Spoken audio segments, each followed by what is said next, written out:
चैत्र नवरात्रि की शुरुआत होने जा रही है और माँ का वात्सल्यमयी स्वरूप हमारी आंखों के सामने आ जाता है और मन एक अजीब से उल्लास से भर जाता है। आप अगर एनर्जी के प्रति जागरूक न भी हो तो भी आप एक हर्ष और उल्लास के द्वारा उसको समझ सकते हैं, उसको ग्रहण कर सकते हैं।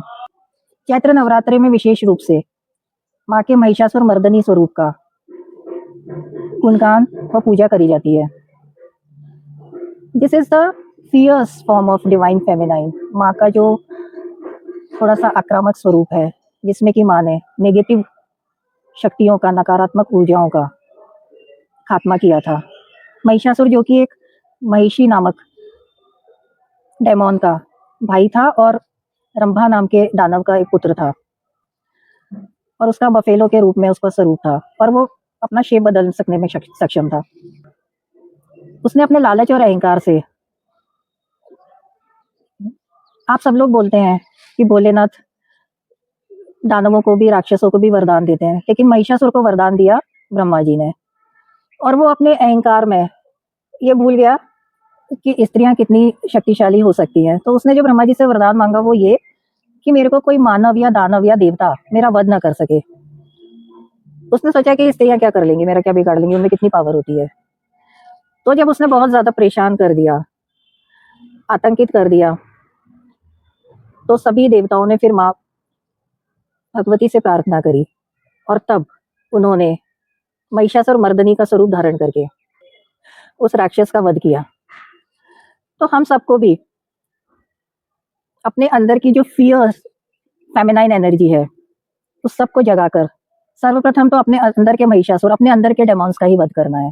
और ये वो समय है जब फेमिनाइन एनर्जी अपने चरम पर होती है, जब शक्ति अपने चरम पर होती है। ये वो समय है कि हमें धन्यवाद देना है शक्ति का, जो विभिन्न फॉर्म्स में, माँ धरती के रूप में, माँ हमको सुंदर पुष्प, खाने को अन्न, फल, क्या कुछ नहीं देती, रहने को एक धरातल देती है, चलने को, बैठने को हमें एक सॉलिड बेस मिलता है। इस समय माँ को हमें हीलिंग भी देनी चाहिए, क्योंकि माँ हम सबका दुख दर्द अपने ऊपर लेती है, तो हमारा भी फर्ज है कि माँ को हम हीलिंग दें। और ये एक विशेष समय भी है क्योंकि जो मदर अर्थ है, मदर गया, वो 3rd डायमेंशन से 5th डायमेंशन में प्रोग्रेस कर रही है और हमें अपने अंदर की शक्तियों को जागृत करके माँ के साथ आगे बढ़ना है।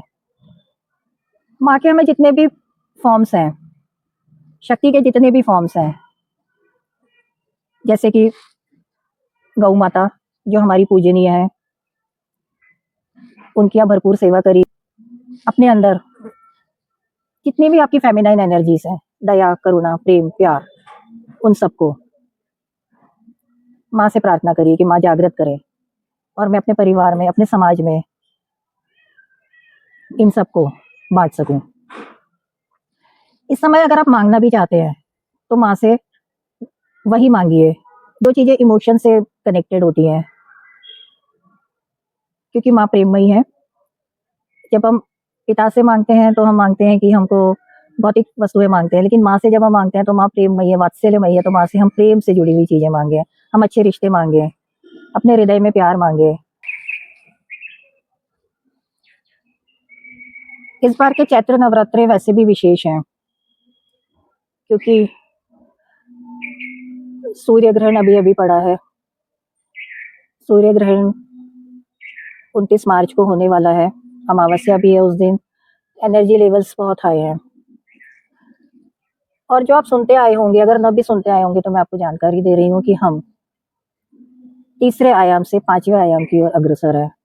मदर अर्थ हमें 3rd डायमेंशन से 5th डायमेंशन में लेके जा रही है अपने साथ, और वो कार्य अब अपने अंतिम पड़ाव पर है और अप्रैल में लगभग ये कार्य पूरा हो जाएगा। तो आप सबके जीवन में, हम सबके जीवन में बहुत बड़े परिवर्तन आने वाले हैं। ये समय है अपने को बदलने का। इस समय जो प्लैनेटरी पोजीशंस हैं वो सब की सब प्रेम, दया, करुणा, जो भी पॉजिटिव ट्रेट्स होते हैं उन सबको प्रमोट कर रही हैं। आपने देखा होगा पिछले कुछ समय में डार्क फोर्सेस का समय रहा, बहुत से नेगेटिव काम, बहुत से लोगों ने नेगेटिव शक्तियों का उपयोग करके मानव समाज को बर्बाद करने की कोशिश करी, जिसमें से कि कोरोना भी एक था। अब ये शक्तियां अपने अंतिम पड़ाव पर है और ये जो आने वाला समय होगा, ये फिर से एक दूसरे को प्यार बांटने का समय होने वाला है। इस कारण भी ये चैत्र नवरात्रि विशेष हैं।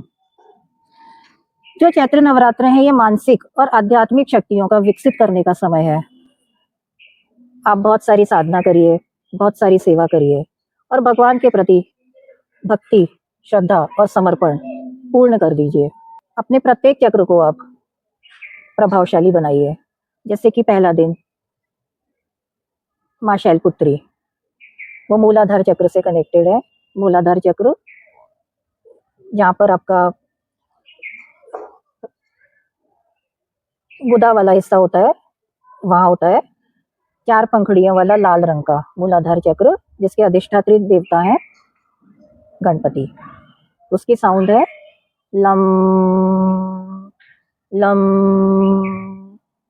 आप इसका उच्चारण करके प्रथम दिन अपना ध्यान उच्चारण करते हुए इस चक्र पर केंद्रित करें और देखेंगे कि आपको लाल पंखुड़ियां चारों वाइब्रेट करती महसूस होंगी।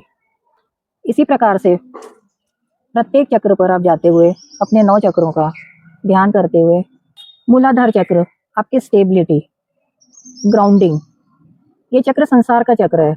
आपको संसार में रहने के लिए जिस मजबूती की जरूरत होती है, जिस ग्राउंडिंग की जरूरत है, जिस शक्ति की जरूरत होती है, इसको स्ट्रॉन्ग करने से वो मिलती है। क्योंकि अब अध्यात्म में कितने भी ऊपर हो जाए, रह रहे हैं आप संसार में ही जब तक ये शरीर है, तो इस चक्र को मजबूत करना आवश्यक है। ये आपकी बोन्स, जो बोन्स की हेल्थ है, उससे भी रिलेटेड है। तो इसी तरीके से हम नवरात्रि के प्रत्येक दिन अपने प्रत्येक चक्र को जागृत करते जाएंगे। जैसे कि द्वितीय चक्र है स्वादिष्टान चक्र, माँ ब्रह्मचारिणी, उसके बारे में फिर हम डिस्कस करेंगे। और 10 आद्य शक्तियों और माँ नव दुर्गे देवी को हम प्रणाम करते हैं।